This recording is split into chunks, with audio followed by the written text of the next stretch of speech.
예, 안녕하십니까. 네. 지난 시간에 제가 진도를 제대로 맞추지 못하는 바람에 청어 스님 행적에 대해서 다 읽어보지를 못했습니다. 오늘 이어서 청어 스님 행적을 같이 쭉 다시 또 이어서 읽어보겠습니다. 연 30에 30 되던 해에 위에서 한 10번째 줄쯤 됩니다. 나이 30에 중선과야 성과에 합격해서 자 대선으로 이건 대과에 해당되죠. 예. 대선으로부터 대과 합격자 대선으로부터 성지 양종 판사라. 예. 당시에 선교 양종이 있었습니다. 조선시대에요. 그 판사 자리에까지 승진하였다. 그 다음에요. 원래 비명에는 있는데 지금 조선불교 통사에서 인용한 여기에는 빠진 문장이 있는데 중요한 내용이라서 제가 찾아봤습니다. 양종 판사라 다음에 일일 탄활 그렇게 양종 판사로 지내다가 하루는 탄식하며 말하기를 오 출가 보니가 기제차오와 이랬답니다. 탄식했다는 겁니다. 내가 출가한 본이 본 뜻이 기제차오 어찌 이런 데 있겠는가. 내가 이거 선교 양종 판사 이런 거 하려고 내가 출가한 게 아닌데 하는 이제 그런 생각이 드신 겁니다. 예, 요게 빠져 있습니다. 그래서 즉 해소하고 곧 인권을 풀고 수는 관인 이 양종 판사도 벼슬입니다. 예, 벼슬을 살면은 관인을 하사받잖아요. 그거를 허리에 차는 그 끈이랍니다. 매듭 이렇게 해가지고 있답니다. 그래서 관인을 풀고는 환금강하야 금강산으로 돌아가서 작 삼몽사왈 삼몽사 유명한 시입니다. 예, 후대에도 자주 거론됐던 서산대사의 시입니다. 참 좋습니다. 삼몽사라는 시를 짓고는 그 삼몽사에서 말하기를 주인은 몽설객하고 객도 설주인이라 주인은 꿈 얘기를 나그네에게 하고 나그네도 꿈 얘기를 주인에게 하네. 금설 이몽객도 지금 꿈 얘기를 하는 금설 이몽객도 지금 두 사람 모두 꿈 얘기한다라고 말하는 이 나그네도 여기서 객은 이제 본인이 되겠죠. 역시 몽중인이로다. 이런 얘기하는 나도 꿈속의 사람이로다. 꿈꾸는 사람이로다. 예, 그 부분을 몽자를 그렇게 하셔도 되고 네. 주인은 꿈속에서 객에게 얘기하고 객도 꿈속에서 주인하고 얘기합니다. 그게 두 개 다 통합니다. 그래도 되겠네요. 네. 예. 선생님, 그래도 되겠네요. 예. 주인도 꿈속에서 나그네한테 얘기하고, 나그네도 꿈속에서 주인에게 얘기하네. 지금 두 사람의 꿈 얘기를 하는 이 나그네도 또 꿈속의 사람이로구나. 이래도 되겠네요. 네. 그리고 또 이 정어대사가 시를 잘 지으셨는데요. 예.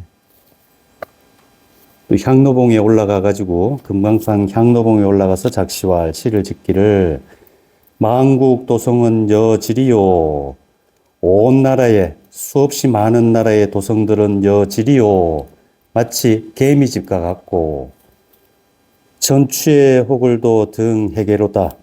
전추 만대에 뛰어난 영웅 호글들도 저 촛파리와 같네. 촛파리는요, 해계, 이거, 막걸리 같은 거, 막걸리 꼭 아니라도, 김천은 포도가 유명하니까네. 포도 같은 거 어디 한 구석에 깜빡 잊고 안 먹고 이래 놔두면은, 막 파리맹구로 그 귀신같이 알고 나오지 않습니까? 예, 그게 그 맹구로 막걸리 이래 술 담가놓고 좀 시간 좀 지나면은 초대잖아요. 그러면 거기에 포도 같은데 조그마한 팔이 날라들듯이 이거 초파리 이래 번역합니다. 예, 그 바글바글 달라드는 그걸 이제 초계 그럽니다. 그럼 이 초계 이거는 뭘 의미하는가? 이거 인용되어 온 겁니다. 장자 전자방에 보면은요, 요런 구절이 나옵니다. 전자방에 보면 요 앞부분은 어떤 내용인가 하면 공자님이 노자를 만났습니다. 노자를 만나가지고 노자하고 이렇게 문답한 글 내용이 전자방 요 앞부분에 쭉 나옵니다. 그래, 노자를 만나고 나서 공자가 이고 아내왈. 공자가, 그러니까 노자를 만나고 나서 나온 겁니다. 나와가지고는 아내에게 말하기를 굳이 우도야, 구는 본인을 얘기합니다. 공자님 이름이 구지요. 예. 네. 나는 도에 있어서 유해계여 마치 초파리와 같다. 예. 내가 뭐 도를 좀 안다라고 여겼었는데 공자님 만나고 공자님이 노자를 만나보고 나서는요, 야, 나는 내 나름대로 도를 좀 안다고 생각하고 나름 실천한다라고 생각했는데 내가 아는 도는 저 노자를 만나고 나니까 마치 내 초파리와 같은 놈이었구나. 예, 그게 자탄한 겁니다. 미부자지 발 오부야이면 오부지 천지지 대전야로다. 이거는 여기서는 뭐뭐 하지 못했다면 안일미자하고 통용해도 됩니다. 예. 그 부자는요, 선생님 이런 뜻입니다. 공자님이 노자를 선생님 이래 부른 겁니다. 예. 선생님이 오부야. 막걸리 단지 있으면, 이렇게 식초 단지 있으면 이래 뚜껑 덮을 것 아닙니까? 초파리가 그 안에 버글버글 되니까네, 그 초파리, 식초 단지 안에 있던 초파리가 아는 세상은 그 단지 아니잖아요. 이거를 내가 이렇게 덮여 있던 거, 나를 덮고 있던 거를 우리 선생님께서, 예, 저 노자께서 이렇게 확 드러내주지 않았다면 오부지 천지지 대전야로다. 나는 알지 못했을 것이다. 이 천지가 이렇게 크고 이렇게 완전하다는 것을 나는 도무지 몰랐을 것이다. 이렇게 아주 감탄을 남깁니다. 노자 만나보고요.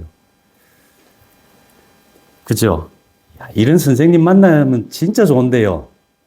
이런 선생님 만나면 진짜 좋은데. 여기서 나온 초파리는 요 문장에서 초파리가 쓰인 의미를 여기 적용하면 훨씬 의미가 살아나죠. 예, 전추만대의 영웅호걸들 뭐 대단한 것 같지만 그 막걸리 단지 안에서 자기가 그 조그만 거 모르고 거기서 난리 법석 들고 뭐 최고라고 그러고 그런 거와 똑같다 이렇게 표현했습니다. 일창명월에 청어치마니 달이 환하게 밝은 한 창가에서 청허침 맑은 허공을 베고 누우니 무한 송풍 운부제로다. 끝없이 불어오는 솔바람에 곡조가 부재 일정하지 않구나. 다양하기도 하네. 재는 가지런해지다, 일정해지다 이런 의미입니다. 그러면 바람이 끝없이 불어오지 않습니까? 그러면 거센 바람 불 때는 또 다른 소리 나고 솔밭에서요. 또 잔잔한 바람 불 때는 또 곡조가 여러 가지 소리가 나죠. 예, 그거를 운부재, 참 곡조가 다양하기도 하네. 일정하지가 않구나. 이렇게 표현을 했습니다. 이런 것도 장자에 나오는 표현하고 다 일맥상통하는 부분이 있습니다. 장자, 그게 재물론에 나오나요? 삼례 얘기가 선생님 재물론에 나오나요? 삼례, 피리. 그거는 그정보원에 나올 겁니다. 그 재물론에 나오죠. 예. 이게 큰 바람이 불면은 그 큰 나무가 있는데 그 나무에 이렇게 옴파가 하도 세월이하고 옹이가 많이 짙답니다. 뭐 썩은 부분도 있고. 그래 부는 바람에 그 구멍마다 다른 소리가 나온다. 그런 얘기 안 있습니까? 무한송풍 운부제가 내내 그 의미죠. 예, 부는 바람 따라서 어떨 때는 험한 소리도 났다가 어떨 때는 아름다운 소리도 났다가 일정하지가 않구나.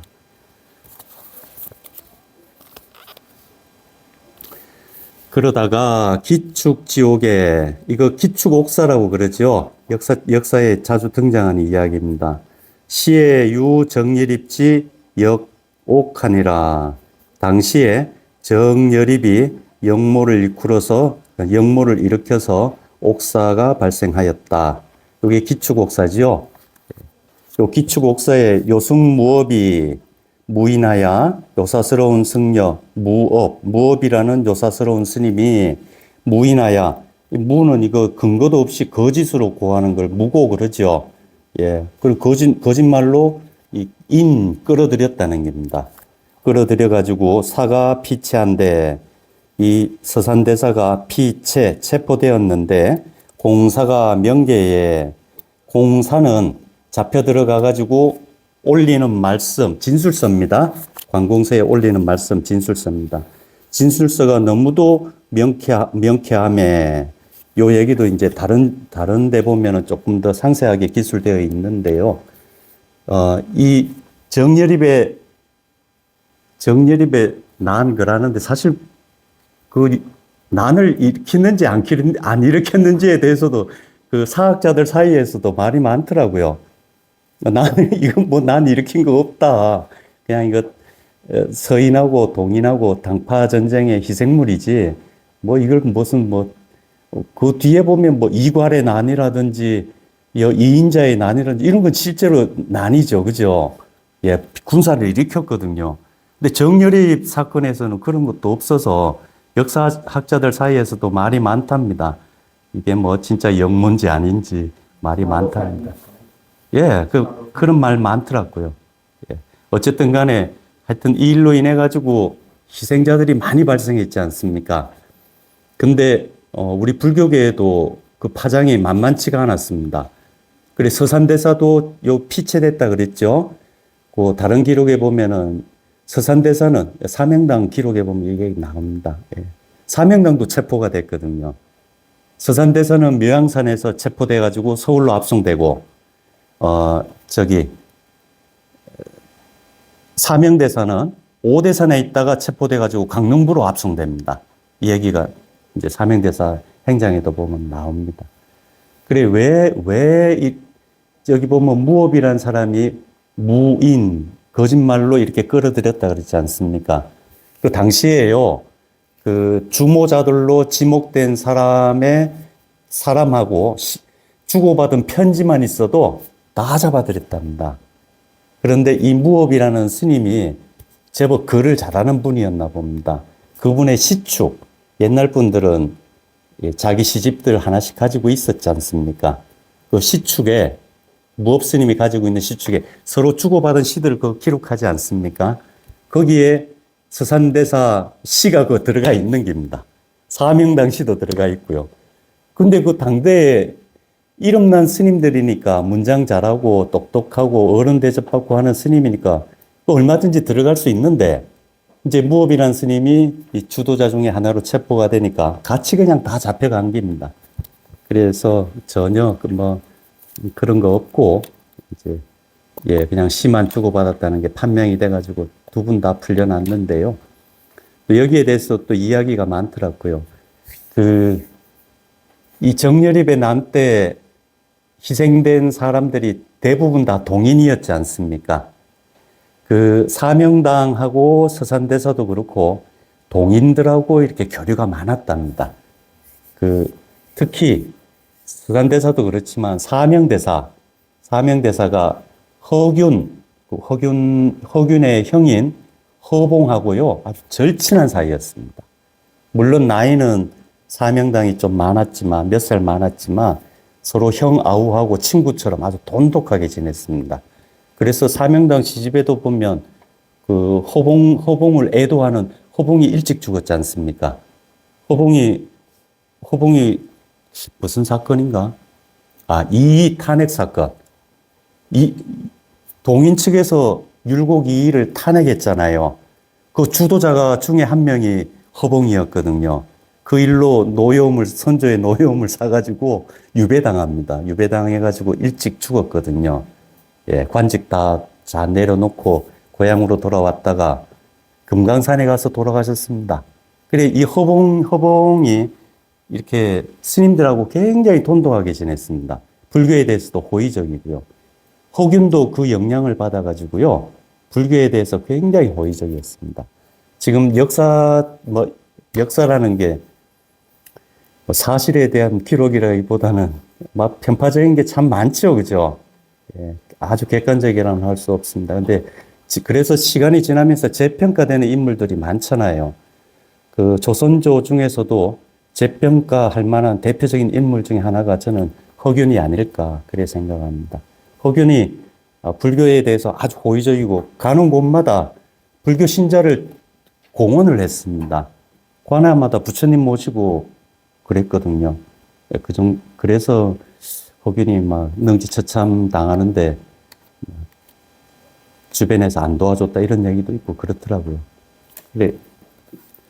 어쨌든 이 정열입 사건으로 인해서 기축옥사로 인해서 한양으로 압송돼 가지고 이렇게 선조를 만나게 됩니다. 그래서 선묘가 요거는 선조 임금이죠. 선묘가 지 기원하고 그가 억울하다는 것을 알고 입석지하니라 그를 세워주고 석방해 주었다. 그와 더불어서 징시고하야 그 서산대사가 시 잘한다는 것을 익히 들은 겁니다.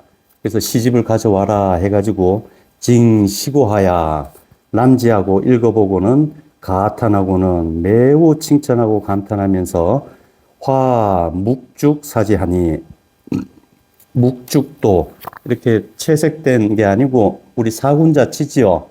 그냥 먹으로 이렇게 대나무 친 거 이걸 묵죽 그러죠. 선조 대왕께서요 직접 그걸 그려가지고 대나무를 하나 그려가지고 하사했다는 겁니다. 화 묵죽하야 사지하며 명부시 이진하니 그래 그림을 그리면서요 우리 화제라 그러죠. 그림에다가 이래 시 옆에다가 이래 붙이지 않습니까? 이걸 화제라 그럽니다. 그래 그림은 선조가 직접 그리고 자네 시 잘 지니까 자네 한번 시 한 수 여기에 맞게 한번 지보게 그런 겁니다. 이렇게 명령을 했다는 겁니다. 명부시 이진하니 시를 지어서 올려보라라고 명하니 사가 이 서산대사가 즉진절구한데 즉 여기서는 그 자리에서 없는 거를 즉 그럽니다. 그래 조선시대 분들 시에 보면은 즉음, 즉사 그러니까 제목이 그래 돼 있는 시들이 있습니다. 그럼 그 자리에서 읊는다는 겁니다. 막 연구해갖고 읊는 게 아니고요. 그 자리에서 바로 쫙 읊는 거 그런 걸 즉그랍니다. 즉진절구한데 그 자리에서 절구 한 수를 올렸는데 그 시가 소상일지주기 성주 필단생 하시니 상성 향연체에 염렵대 추성하리라 라고 이렇게 시를 지어갖고 올렸습니다. 소상일지죽을 소상은 요 강 이름입니다. 중국의 강 이름입니다. 소상강 한 가지 대나무가 성군의 북끝에서 생겨나니 상성 향연체에 이 산성이 향 피우고 연자하는 자리에 연은 연좌 안줄자자 써가지고요. 스님들이 명상하는 걸 연좌 그럽니다. 향 피우고 자선하는 곳에서 염렵대 추성하리라. 이파리마다 추성 가을바람 소리가 들리리라. 가을바람 소리를 띠리라. 그런 바람 소리가 난다는 거죠. 그러면 여기 보면은 소상일지죽이라 그랬습니다. 이거 그 시에 자주 나오는데요. 소상반죽 그럽니다. 소상강에 가면은요, 거기 소상가 강가에만 자라는 대나무가 있는데요. 그 대나무가 이렇게 얼룩얼룩 이렇게 반점이 있답니다. 그래가 거기에 옛날 고사가 그 순임금한테 부인이 2명 있었는데요. 순임금한테 부인이 아황여영이라는 부인이 두 명이 있었습니다. 근데 순임금이 남쪽으로 순행을 떠났다가 돌아오지를 않는 겁니다. 소식이 없는 겁니다. 그래 애가 타가지고 순임금을 찾아가지고 이 두 부인이 남쪽까지 내려왔답니다. 그래 소산강쯤에 왔을 때요 순임금이 돌아가셨다는 소식을 듣게 된답니다. 그래서 돌아가신 순임금에 대한 애절한 슬픔으로 눈물을 흘리다가 두 사람 다 그 소산강에 몸을 던져서 자살했답니다. 그래 그때 아황과 여영이 흘린 눈물이 그 소산강 강가에 있던 대나무한테 튀어가지고 그게 반죽이 됐다. 얼룩덜룩한 무늬가 생겼다 하는 전설이 있습니다. 이거는 충절을 의미합니다. 예. 임금에 대한 무한이죠. 예. 임금에 대한 무한한 사랑, 충절을 의미합니다. 그래서 요 대나무를 이런 식으로 표현한 겁니다. 예. 충절의 대나무. 무고죄로 끌려왔었잖아요. 그러니까 나는 임금님에 대한 충절에 변함이 없습니다라는 걸 이런 식으로 표현한 겁니다. 이런 대나무가 어디서 생겼는가? 성주에 필단생 하시니 우리 성스러운 군주님의 북끝에서 생겨나니 산성 향연채 이거 하사해 준 것 아닙니까? 이거 내가 잘 걸어놓고 모시겠다는 의미지요. 산성이 향 피우고 또 참선하는 자리에 잘 모셔두면은 그 그림 보고 내가 뭘 느낄 건가? 옆옆이 대추성하리다. 이파리마다 가을바람 소리가 싱싱 날 것입니다. 이 가을바람 소리라는 거는 이거 흔히 살벌한 소리 이런 의미입니다. 경계하는 소리. 겨울이 다가오는 소리잖아요. 그죠? 그러니까 제가 이 임금님 그려주신 이 대나무 제가 사는 곳에, 제가 머무는 곳에 걸어두고 늘 중심을 되새기고 혹시라도 내가 다른 마음 안 먹도록 임금님한테 막 꾸지람 들을까봐 내가 겁을 설설 내고 항상 새기겠습니다 하는 걸 요래 탁 표현을 했습니다. 참 멋지게 잘 썼죠. 옆옆이 대추성하리다. 아, 참, 여기 보면 이 향연처 되어 있죠? 요게, 다른, 이 시가 유명해가지고 다른 분들 문집에도 자주 나옵니다. 자주 나옵니다. 그래, 어떤 문집에는 이게 설자로 되어 있습니다.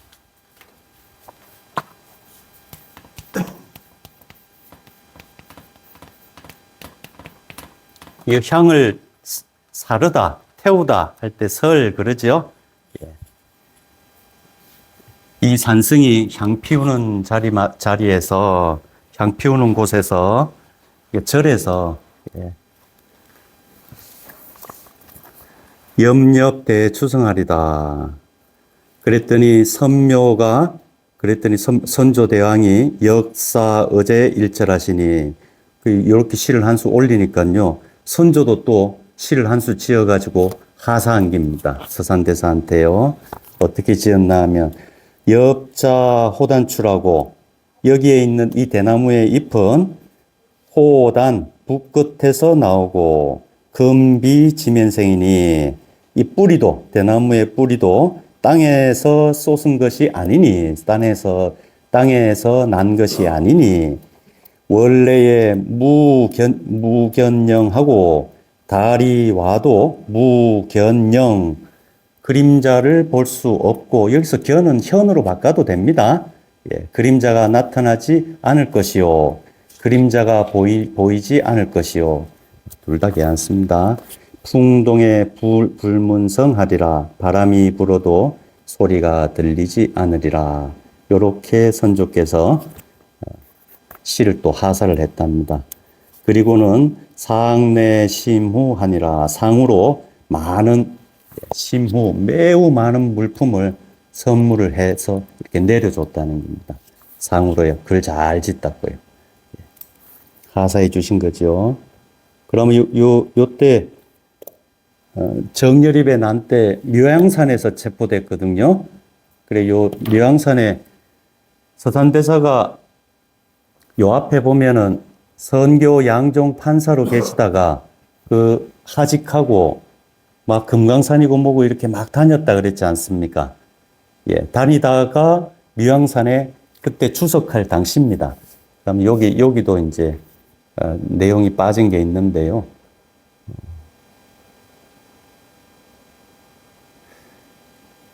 그 묘양산에 누가 추석하고 계셨나 하면은 지난 시간에 잠깐 언급했었는데 일선 정관대사가 추석하고 계셨다 그랬잖아요. 그런데 이제 돌아가실 때가 돼가지고 이렇게 이런 거 참언이라 그럽니다.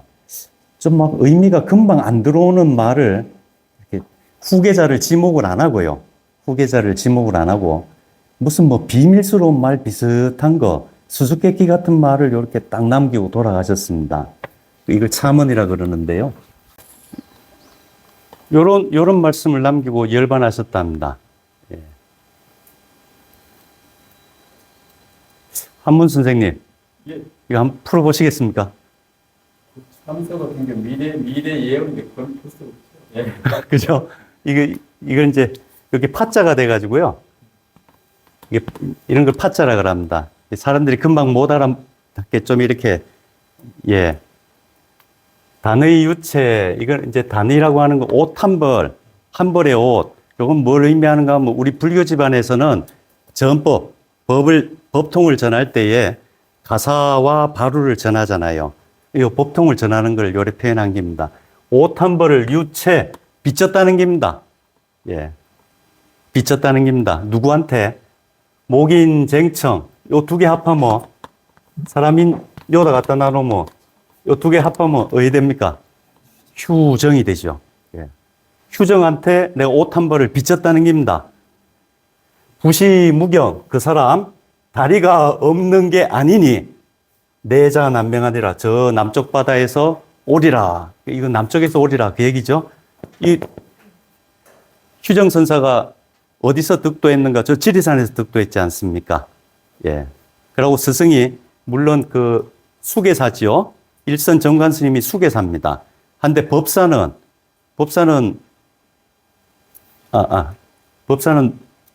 부용영관선사죠. 부용영관선사가 이 지리산에 계속 추석하셨거든요. 그러니까 자기 법사 따라서 옆 지리산 스님이잖아요. 그리고 이렇게 참언을 두고 열반하셨는데요. 그러고 나서 얼마 안 있어서 진짜로 서산대사가 요 묘양산으로 왔답니다. 그때부터 요 묘양산에 추석하게 됐답니다. 요 부시무경하는 것도 이게 증거가 있더라고요.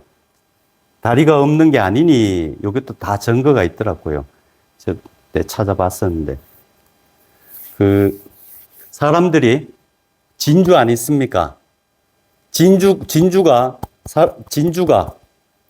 다리가 없는데도 지발로 사람들 손으로 들어온다는 겁니다. 그 까닭은 사람들이 좋아하기 때문이라는 거죠. 하물며 저 현자들이겠는가 하는 말이 옛날 문서가 있더라고요. 예. 그러니까 사람들이 좋아하면은 다 오게 돼 있다. 그걸 이제 부시무경 요 말에 그런 의미가 담겨 있습니다. 그 사람 어디서 오는가? 저 남쪽 지방에서 올 기다. 이렇게 딱 해놔놓고 돌아가셨답니다. 그래서 묘양산에 주석하게 됐답니다.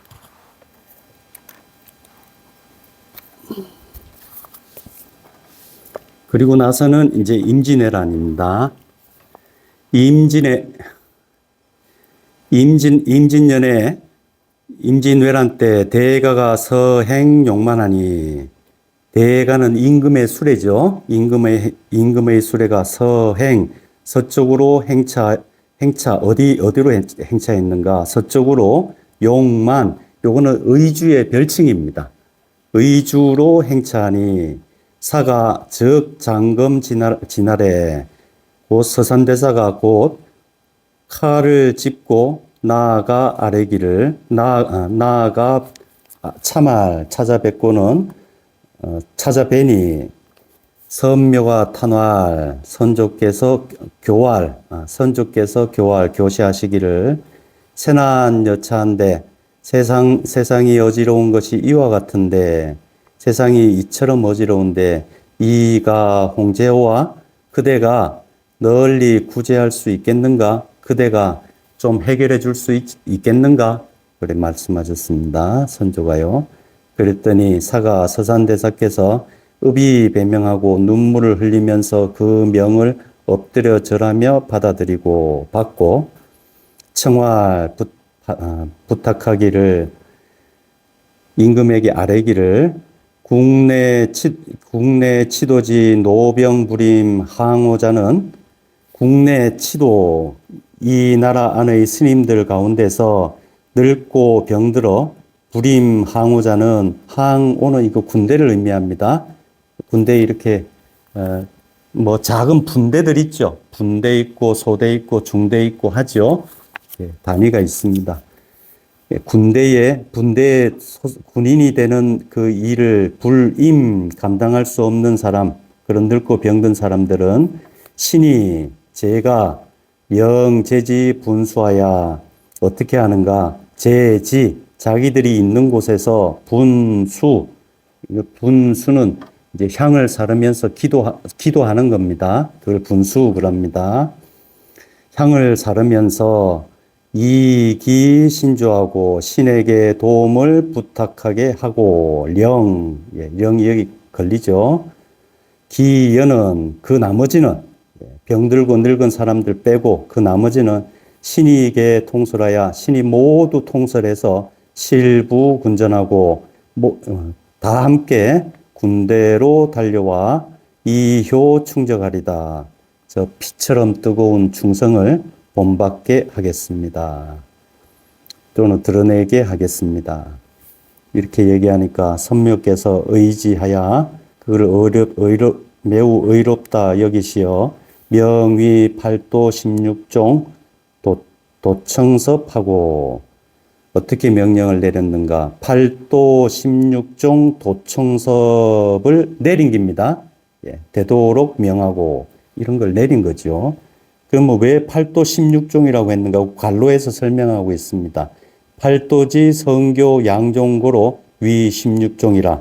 선교 양종이 있는데 8도가 또 있잖아요. 그러니까 각 도마다 선교 양종이 있어서 이걸 다 합하면은 16종이 된다 해서 16종이라는 표현을 썼다는 거죠. 또 어떻게 유시하였는가? 방학예로 우지하니라. 그러니까 이거 관찰사 대접했다는 겁니다. 방학은 관찰사를 방학을 합니다. 경상도 관찰사, 전라도 관찰사, 이렇게 관찰사 있죠? 이런 거를 방학을 합니다. 그러니까 관찰사 대접을 해줬다는 겁니다.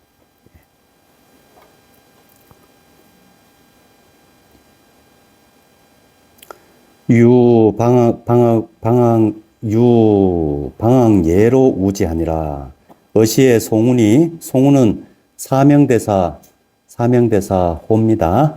예, 어시의 송훈이 솔 700여승하여 기 간동하고 700여 명을 이끌고 저 관동에서 일어나고, 이때 임진왜란 일어났을 때 여기 8도 16종 도청섭에 임명됐지 않습니까? 그러니까 요 직함으로 해가지고, 그러니까 이 직책을 선조한테 부여받고 나서 그러니까 개인으로 통문을 보낸 게 아니고요. 8도 16종 도청섭 이름으로 해가지고요. 전국 스님들에게 경문을 발송합니다. 이 경문을 사명대사가 받고 어디서 거병했는가? 그때 유점사에 계셨거든요. 유점사에서 거병해가지고 주변에 있는 사람들 쫙 모아가지고 한양 가는 길로 이동한 겁니다. 그리고 중간 이렇게 사람이 많으니까 금방금방 못 움직이잖아요. 막 모집해야 되고. 그래서 금강산에서 출발해가지고 그 관동의 제일 큰 거점으로 삼았던 절이 건봉사입니다. 예, 그래서 건봉사에 그 사명대사 비가 거래가 있는 겁니다. 예, 건봉사. 거기서 대대적으로 모집해가 이제 원주 거쳐가지고 평양으로 이동한 겁니다. 한양이 아니고 참 평양, 그때 평양으로 이동했습니다.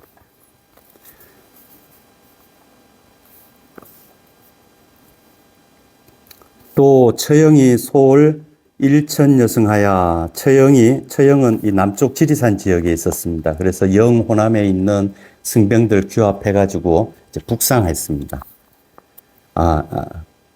요 처형은 그 누구 휘하로 들어갔나 하면 권율 장군 휘하로 들어가가지고 같이 북상하게 됩니다.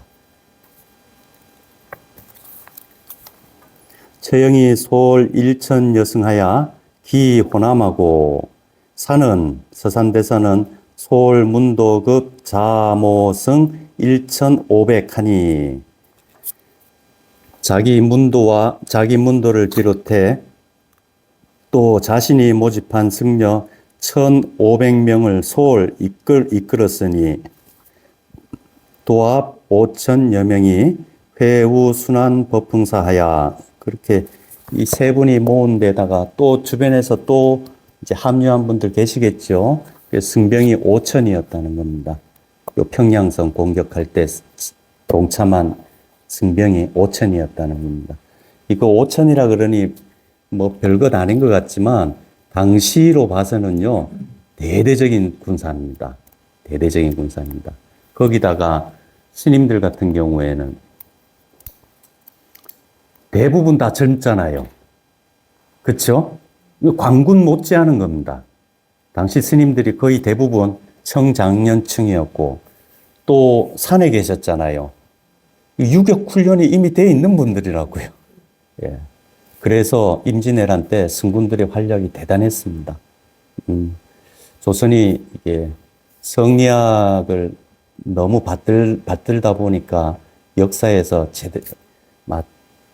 좀 많이 누락시킨 면이 있어서 그렇지 당시 승군들의 활약이 대단했습니다. 그래서 평양성 전투에서도 혁혁한 공이 있었고요. 그 전투뿐만이 아니고 평양성 전투 이후에 한양으로 들어올 때에 전투들이 많았거든요. 그리고 행주산성에서도 큰 전투가 있었지 않습니까? 예, 행주산성 전투에서도 승군 역할이 굉장히 컸고요. 또 한양성 수복할 때 진격하는 그 작전에서도 그 이제 사명당 행장에 보면 나옵니다. 아주 큰 혁혁한 공을 세웠는데 후대에 좀 많이 좀 깎인 면이 있죠. 깎인 면이 있습니다.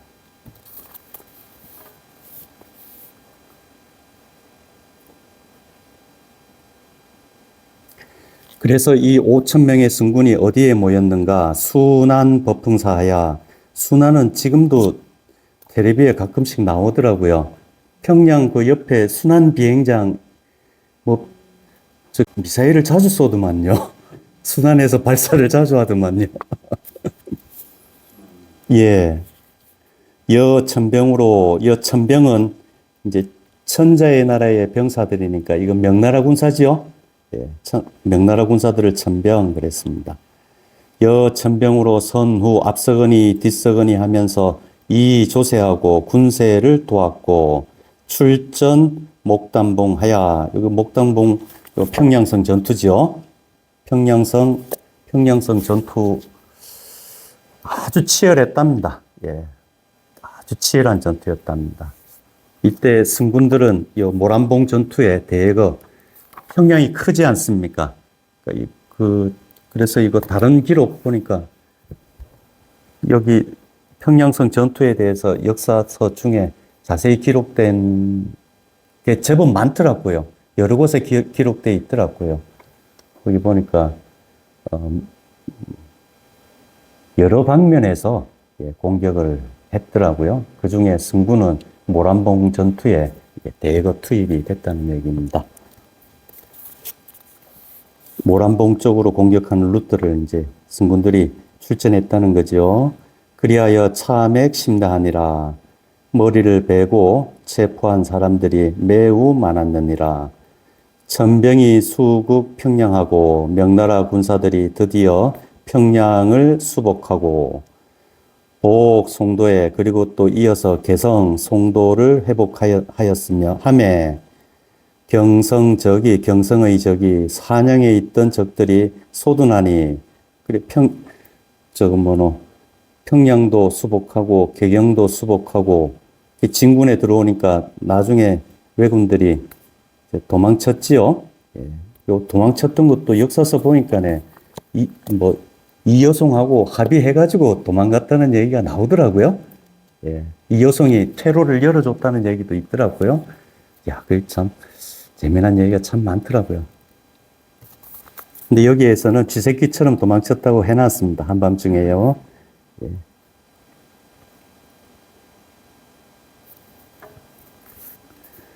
경성의 적이 솟으나니 한밤중에 도망쳤으니 사가 이용사 백인으로 서산대사가 아주 힘센 사람 100명으로 스님들이죠.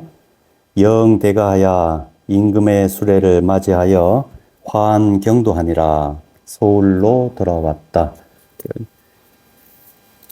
임금이 한양으로 돌아올 때 친위 부대가 스님들이 맡은 겁니다.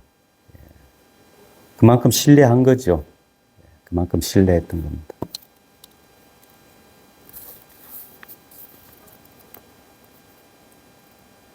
그러니까 천조 명나라의 제독 이여송이 송첩하여 첩장을 보내서 천문을 보내서 가장하고 칭찬하고 장려하였으며 제시하여 정지와 시를 지어서 보내기를 어떤 시를 보냈는가?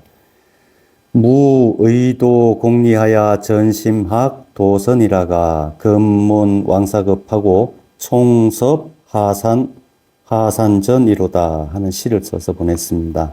온 마음을 다해서 무의도 공리하여 공명과 이익을 도모하는 마음이 없어서 전심학 도선이라가 온 마음 다해 도와 선을 배우다가 이제 금문 왕사급하고 이제 왕에게 급한 일이 있다는 소식을 듣고는 총섭 하산전이로다.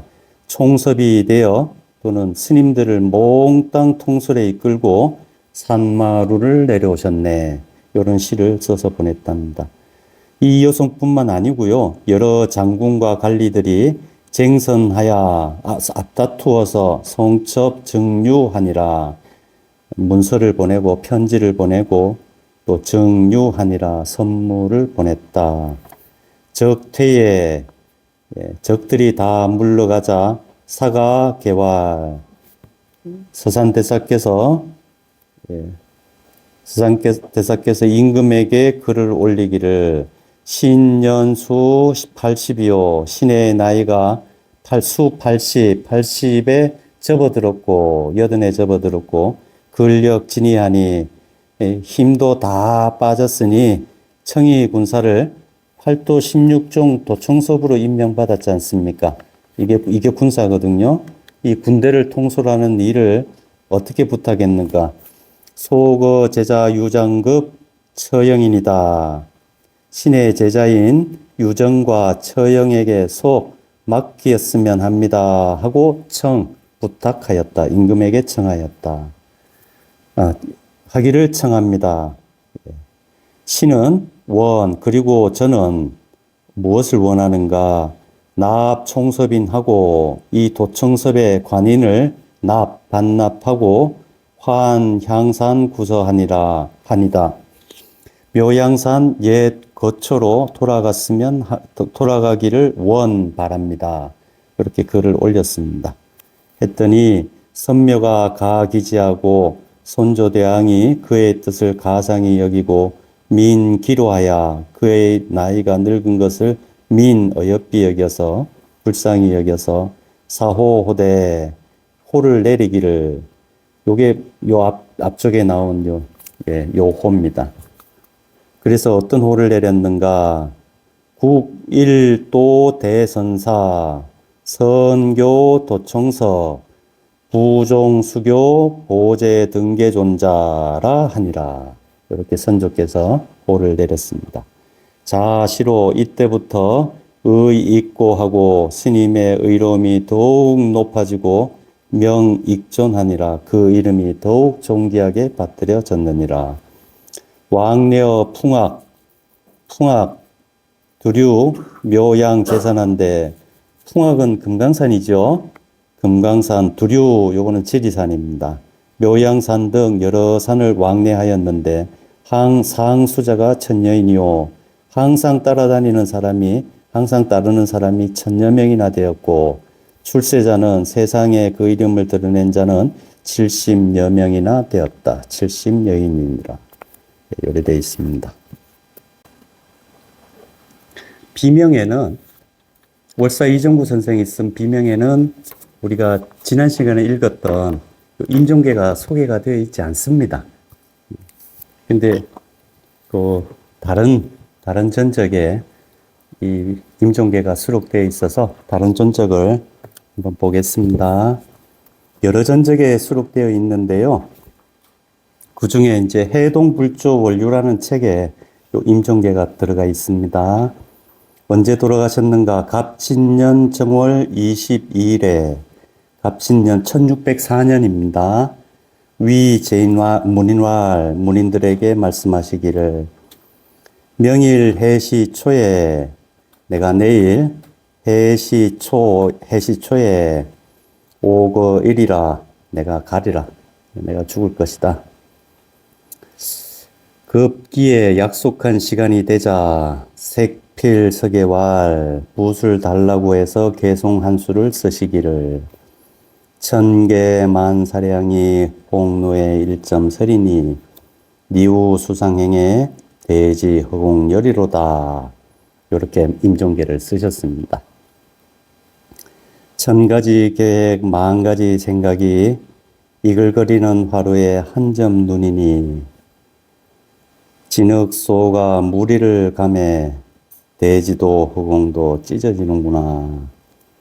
그리고 나서는 투필하시고 붓을 던지고 취불전하여 불전, 이건 법당이지요. 예, 부처님 모신 정각으로 취가서는 예 삼배하고 절을 3번 올리고 즉 입적은 하니라.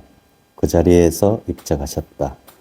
수는 85요, 수명은 85세요, 범납은 63이니 사리 2개를 거기 이제 화장하고 사리가 2알 나온 겁니다.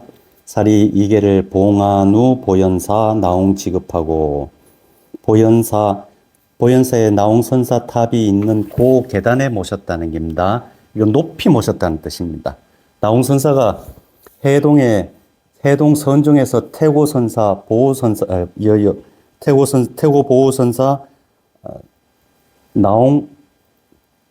나옹선사 본명이 어떻게 되죠? 예? 해근. 아, 해근. 나옹해근인가요? 네. 예, 나옹해근 선사. 이 두 분을 우리 해동 선종의 태도로 여기지 않습니까? 그러니까 서산대사를 그만큼 높이 여긴 겁니다. 나옹선사 부도를 모신 그 계단에다가 봉안했다는 겁니다. 그리고 정골은 요 머리뼈지요. 머리뼈는 폄 유전북 아니라 유점사 북쪽에 폄 매장하였다. 모셨다. 또는 부도에 모셨다. 폄은 장례 치르다, 매장하다, 모시다 이런 뜻입니다. 그러면 유점사 북쪽에 모셨다 그랬잖아요. 여기 왜 유점사 북쪽에 이걸 정골사리 그럽니다. 예, 이걸 정골사리라 그럽니다. 왜 유점사 북쪽에 모셨는가? 이때 사명대사가 유점사에 계셨습니다. 예. 그래서 모시고 가가지고, 예. 유점사로 보낸 겁니다. 요와 더불어서요, 여기, 요 비명이 깁니다. 예, 긴데, 다 소개하려고 그러면, 예, 너무 많아가지고 제가 뒤에 잘랐는데, 한 가지, 좀 볼만한 게, 월사 이종구 선생이 쓴 비명에 나옵니다. 돌아가시기 전에 아까 서해 선생은 거부했다 그랬지 않습니까? 진영을 그렸거든요. 돌아가시기 전에. 거기다가 서산대사가 이런 걸 영찬이라 그러는데요.